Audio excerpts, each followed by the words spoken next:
Hi friends, here is a Bissell Brothers beer called Big Small World.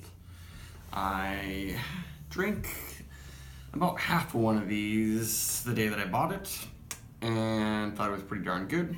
Let's take a closer look. So the deal with this is they call it a transcontinental pale ale because it uses ingredients from 4 different, maybe even 5 different continents. I guess New Zealand and Australia are kind of the same continent or something like that. Yeah, so it uses Hallertau Blanc, a funky hop from Germany, it's pretty new, and then Galaxy, the most popular Australian hop, and Motueka from New Zealand. And then the grist is all from Maine. Turo barley, wheat, and oats. It's 5.5%. It doesn't have the highest ratings of Bissell Brothers beers, in part probably because it's not a full-on IPA. It's only 5.5%.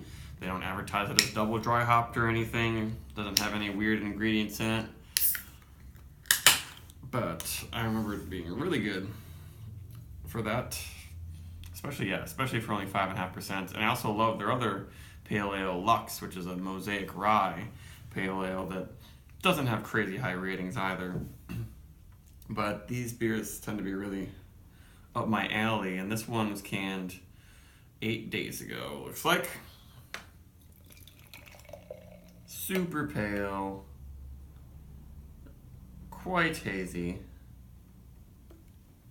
Yeah, it's not the palest beer I've ever seen, but one of them.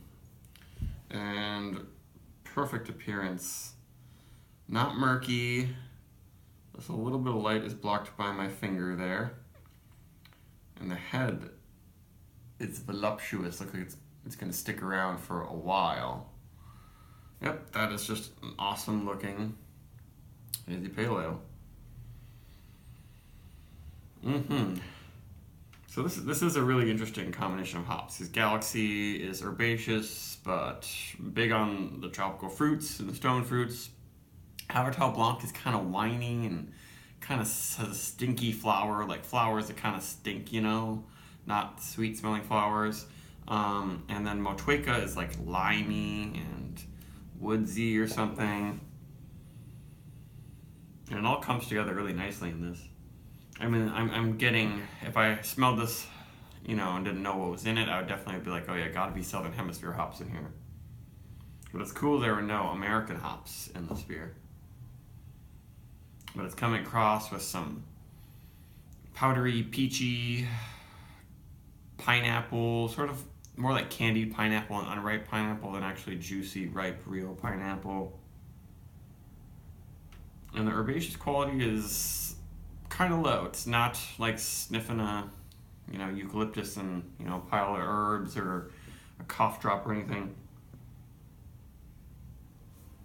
But yeah, that appearance is just amazing. A beer that can be this hazy and have this good head retention.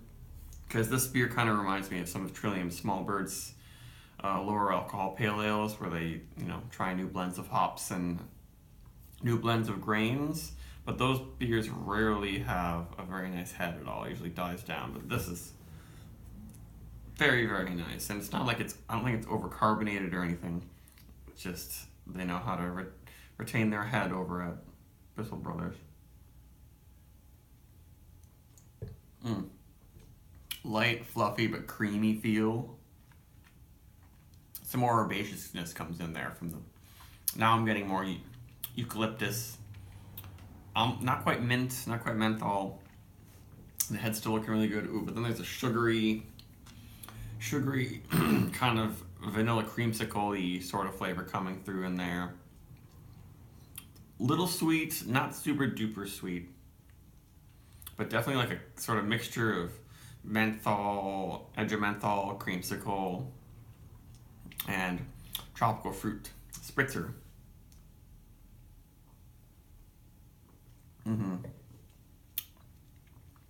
It has body to it, but it's extremely light. I would call it like airy, on the edge of being fluffy, but for some reason fluffy, I feel like it should be a little bit thicker, but I like the mouthfeel. Feels really on the tongue, really easy to drink. I'm getting some drying out of my tongue. Also, definitely some alpha acids happening in this beer. Not ridiculously dry, though. It has a lot of nice, like, sugary, almost like preserved tropical fruits, almost like a tropical trail mix bag. Has kind of some flavors of that. On the edge of it, yeah, almost banana or something like that. It's not an off-putting, yeasty, Hefeweizen like banana sort of thing. But it's a really cool combo of hops that are ending up being a little different than I would have expected. But extremely drinkable. This is awesome. Like Bissell, I love basically all their beers, but specifically their ability to do, standard strength pale ales and bring in so much body and flavor and have it just turn out to look beautiful, everything being the perfect package. It's just like that's what they do the best, I think.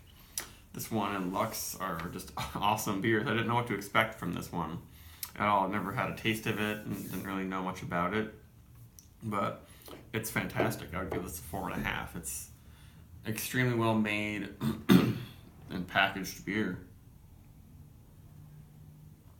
And I don't think they've even brewed this one that many times before, but they have figured it out with this batch for sure. Highly recommend trying this one. I don't know how often they brew it these days, but it'll probably come up again sometime soon, and I'm sure you'll be able to get it on tap in the Portland, Maine area for a while. But don't pass up on this one. Don't be like, oh, it's not one of Bissell's IPAs or double IPAs. It's not worth it. This is one of the best, like, interesting, standard strength pale ales that I've had. I would probably, if I had this and didn't know the ABV, I would think it was, over 6. I would think it was a straight up any IPA, but they do it so well. Yeah, very impressed. Strong 4.5 for this one. Goodbye.